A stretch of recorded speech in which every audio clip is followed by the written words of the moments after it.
Hey guys, we already know that we deal with the steady state problem in electrostatic and magnetostatic, treating electric and magnetic phenomena independent of each other. The only link between them was the fact that electric current which produced magnetic field are basically electric in nature, being charges in motion. Now if we wish to consider more general problem in which field quantities may depend upon time, then the almost independent nature of electric and magnetic phenomena disappears.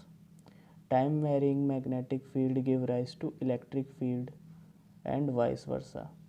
We then must speak of electromagnetic field rather than the electric and magnetic field. The behavior of time independent electromagnetic field is described by a set of equations known as Maxwell equation.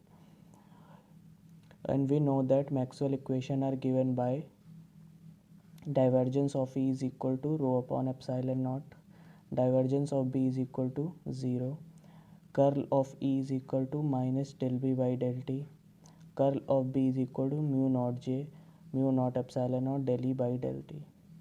यहाँ से हम ये भी देख सकते हैं कि magnetic field को टाइम के अकॉर्डिंग चेंज करने पे इलेक्ट्रिक फील्ड प्रोड्यूस होती है, और इलेक्ट्रिक फील्ड को टाइम के अकॉर्डिंग जब चेंज करते हैं रिस्पेक्ट में तब मैग्नेटिक फील्ड प्रोड्यूस होती है।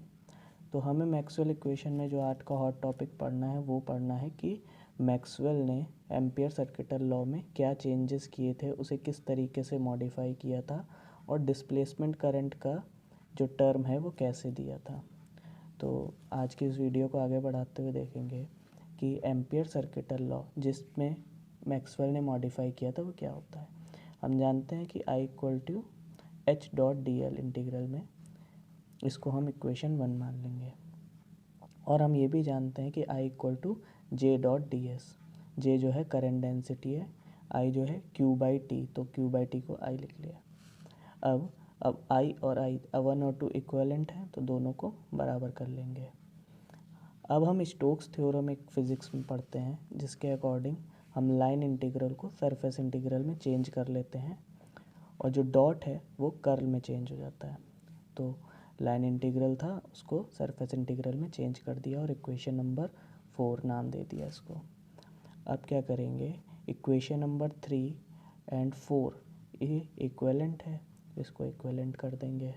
अब curl of H dot D S equal to integral J dot D S, दोनों तरफ डी एस है, इस इक्वेशन को यहाँ लाएंगे तो ये माइनस में हो जाएगा। Curl of H minus J dot D S equal to 0, इसको इक्वेशन नंबर 5 नाम दे देंगे। Curl of H minus J, क्योंकि ये इंटीग्रल आर्बिट्ररी है तो ये इंटीग्रल जो है वैनिश हो जाएगा, तो curl of H minus J, curl of H equal to J vector. Vector का साइन लगाना बहुत ज़रूरी, इलेक्ट्रोमैग्नेट आप पढ़ रहे हैं अगर तो। अब इस इक्वेशन की वैलिडिटी टाइम वेरिंग फील्ड के लिए चेक करेंगे। तो हमें ये भी पता है कि divergence of curl of any vector, divergence of curl of any vector quantity is always 0। तो इस इक्वेशन नंबर 6 का हम डाइवर्जेंस लेंगे, तो divergence of curl of H equal to divergence of J. Then from 6 equation से हम क्या लिख सकते हैं, divergence of J equal to 0।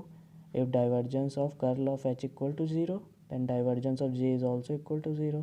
then we know from the continuity equation, continuity equation का अलग से मैं लेक्चर बना दूंगा, लेकिन तभी तक के लिए आप सिर्फ इतना जान लीजिए कि divergence of h plus del rho by del T is equal to 0 होता है। Divergence of j equal to minus del rho by del T लिख सकते हैं, इसको इक्वेशन नंबर 8 नाम दे देते हैं। अब इक्वेशन नंबर 8 से we can see that divergence of J equal to 0 only if del rho by del T equal to 0। अगर हम इस इक्वेशन को ध्यान से देखें तो हम divergence of J equal to 0 कब कर सकते हैं, जब del rho by del T 0 हो, मीन्स चार्ज डेंसिटी स्टैटिक होनी चाहिए। तो इससे कंक्लूजन क्या निकलता है कि एम्पियर सर्किटल लॉ जो है ओनली स्टैटिक या स्टीडी स्टेट कंडीशन के लिए ही वैलिड है, टाइम वेरिंग फील्ड के लिए ये कंडीशन जो है सेटिस्फाई नहीं करता है। तो जब कंडीशन सेटिस्फाई नहीं करता है तो मैक्सवेल ने इसके लिए एक मॉडिफाइड फॉर्म दिया जिसको डिस्प्लेसमेंट करंट भी बोलते हैं, उस मॉडिफाइड फॉर्म को हमें देखना है। मैक्सवेल ने क्या कंक्लूड किया, that definition for current density जो आपने जे पढ़ा है वो इनकम्प्लीट है, इसके अंदर कुछ एक्स्ट्रा टर्म होना चाहिए। वो एक्स्ट्रा टर्म उन्होंने उसका नाम दे दिया J D, displacement current density is added to it. तो हम क्या पढ़ सकते हैं, curl of H is equal to J plus J D. Equation number 9 कर लिया हमने इसको। जो जे था उसमें एक एक्स्ट्रा टर्म कर दिया जे डी। फिर वही सेम हम अप्लाई करेंगे डाइवर्जेंस ऑफ इक्वेशन है, यानी कि taking divergence of curl of, तो divergence of curl of H is equal to divergence of J plus J D. इसको इक्वेशन नंबर 10 नाम दे देंगे। अब हम जानते हैं कि divergence of curl of any vector quantity, ये एच वेक्टर क्वांटिटी है, तो divergence of curl of any vector quantity is zero. तो ये वाला टर्म तो पूरा हो गया ज़ीरो, बचा आपका divergence of J plus J D equal to zero. तो इसको लिख सकते हैं divergence of J is equal to minus divergence of J D. अब minus divergence of J D equal to minus del rho by del T, क्योंकि divergence of J को क्या लिख सकते हैं आप, डाइवर्जेंस ऑफ जे को लिख सकते हैं minus del rho by del T. ये माइनस से माइनस आप कैंसिल आउट कर देंगे। डाइवर्जेंस ऑफ जे डी क्या आ गया, del by del T of rho. अब रो को आप क्या लिख सकते हैं, डाइवर्जेंस ऑफ डी। ये कहाँ से आया, मैक्सवेल की फर्स्ट इक्वेशन क्या कहती है, divergence of equal to rho upon epsilon naught. Epsilon naught को आप इधर भेज दीजिए तो क्या हो जाएगा, divergence of epsilon naught E equal to rho. अब एप्सिलॉन नॉट ई को हम डी लिख सकते हैं, epsilon naught is equal to D होता है। वो क्या होता है, डी का मतलब इलेक्ट्रिक डिस्प्लेसमेंट वेक्टर। तो divergence of D equal to rho या divergence of E is equal to rho upon epsilon naught, एक ही फॉर्म है मैक्सवेल का first law, Gauss law of electrostatic. इस वजह से J D is equal to del T by del T हम लिख सकते हैं। डी कहाँ से आया, यहाँ से आया, डाइवर्जेंस ऑफ डी, डाइवर्जेंस बाहर ले लिया, इसका डाइवर्जेंस पहले से बाहर था।